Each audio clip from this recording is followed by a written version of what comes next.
4월 12일 KMA 뉴스브리핑입니다. 보건복지부가 의대와 한의대 교육과정을 통합해서 의사와 한의사 복수면허 의사를 배출하겠다는 일부 언론의 보도가 있었는데요. 이에 대해 대한의사협회는 복지부로부터 어떠한 논의 요청도 받은 적이 없다고 단언했습니다. 한 언론은 보건복지부가 다음 달부터 의학교육 일원화 논의를 위한 위원회를 발족할 예정이라면서 의학교육 일원화를 위해 의료계 한반계와 본격적인 논의를 시작하겠다고 보도했습니다. 그러나 의협은 아직까지 의학교육 일원화 논의를 위한 어떠한 요청도 받은 바가 없다면서 복지부에 명확한 입장 표명을 요구했습니다. 또 의학교육 일원화에 대한 의협의 원칙은 한의학과 한방행위의 퇴출이라면서 후진적인 한의대와 한의사 제도는 폐지돼야 한다고 주장했습니다. 특히 한의대와 한의사 제도가 폐지되는 과정에서 기존 면허자들에 대한 면허 교환이나 면허 범위 확대에 대한 논의는 절대 있을 수 없다고 강조했습니다. 요양병원은 특정 과목 전문의가 근무하면 수가 가산을 받고 있는데요. 여기에 한의사도 가산 대상에 넣을지를 둘러싸고 논란이 일고 있습니다. 보건복지부는 전문의 가산을 기존 8개 전문과에서 모든 과목 전문의로 확대하는 내용의 개선 방안을 지난해 말 건정심에 올렸는데요. 한의사협회가 한방 전문의도 가산 대상에 포함시켜달라고 요구하면서 의결이 보류됐습니다. 이에 대해 의료계는 강력하게 반발하고 있는데요. 요양병원에 근무하는 의사와 한의사의 역할을 고려할 때 동일한 수가 가산은 안 된다는 입장입니다. 예를 들어 야간 당직 때 응급 환자가 발생할 경우 한의사는 혼자서 감당할 수가 없지만 의사는 심폐소생술 등을 통해서 해결할 수 있으므로 의과 전문의와 동등하게 한의사 전문의 가산을 인정할 수 없다는 주장입니다. 또 한의사 전문의에게 가산을 적용하면 요양병원으로 한의사 쏠림이 가속화되고 결국 의료질 저하로 이어질 것이라는 지적도 나오고 있습니다. 건강보험 심사평가원이 의원급 의료기관에 대한 비급여 실태조사를 추진할 계획이라는 소식을 전해드렸었는데요.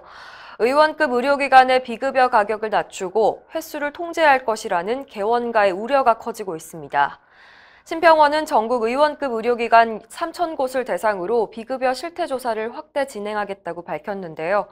이는 재증명 수수료와 도수치료를 비롯한 총 340개 비급여 의료행위 항목의 실제 가격을 조사하겠다는 겁니다.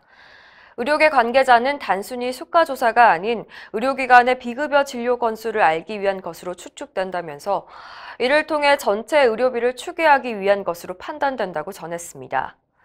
더불어 실손보험 의료기관 청구대행법이 국회를 통과하면 실태조사를 근거로 비급여 횟수 통제가 이뤄질 가능성이 높다면서 우려를 표했습니다. 낙태죄를 처벌하는 규정이 사라지게 됐습니다. 헌법재판소는 11일 형법에 의한 낙태죄 처벌 규정에 대해 헌법 불합치를 선고했습니다. 헌법 불합치 결정은 법을 개정할 때까지 한시적으로 법을 존속시키는 결정을 말합니다. 헌재는 2020년 12월 31일까지만 현행 낙태죄 조항들이 적용된다고 밝혔습니다. 이번에 헌법 불합치 결정이 내려진 조항은 임신한 여성이 낙태할 경우 1년 이하의 징역 또는 200만 원 이하의 벌금에 처하도록 한 규정과 임신한 여성의 동의를 받아 낙태를 시술한 의사는 2년 이하의 징역형으로 처벌한다는 조항입니다. 이날 선고에서 헌재는 임신기간 전체를 통틀어 모든 낙태를 전면적, 일률적으로 금지하고 이를 위반할 경우 형벌을 부과하는 현행 형법은 임신한 여성의 자기결정권을 제한하고 있다고 밝혔습니다. 또 임신한 여성의 동의에 따라 낙태 시술을 한 의사를 처벌하는 조항도 같은 이유에서 위헌이라고 밝혔습니다. 헌재는 앞으로 국회의 입법 방향에 대해서도 언급했는데요. 임신부의 낙태 결정 가능 기간을 어떻게 정하고 그 기간 중 일정한 시기까지는 사회적, 경제적 사유에 대한 확인을 요구하지 않을 것인지에 대한 여부를 법률에 담아야 한다고 밝혔습니다. 1953년 처음 생긴 낙태죄는 지난 2012년도에도 헌법 소원이 제기됐지만 재판관 8명의 의견이 4대4로 갈리면서 합헌 결정이 내려졌습니다. 7년 후인 이번에는 재판관 4명이 헌법 불합치, 3명은 단순 위헌 의견을 냈고 합헌 의견을 낸 재판관은 2명에 그쳤습니다. 이 같은 헌재 결정이 나오자 의료계는 여성과 태아의 건강권을 지키는 데 더욱 전념하겠다는 입장을 밝혔습니다. 직선제 대한산부인과 의사회는 성명을 통해서 정부와 국회가 개정안을 하루빨리 통과시켜 사회적 분열과 혼란을 종식시켜야 한다고 강조했습니다. 또 의사의 개인 신념에 따른 인공 임신 중절 수술 거부권도 인정해야 한다고 주장했습니다. 특히 낙태에 대한 책임을 여성과 의사에게만 전가하는 것은 부당하다면서 낙태와 출산, 양육에 대한 책임을 남성에게도 부과해야 한다고 지적했습니다.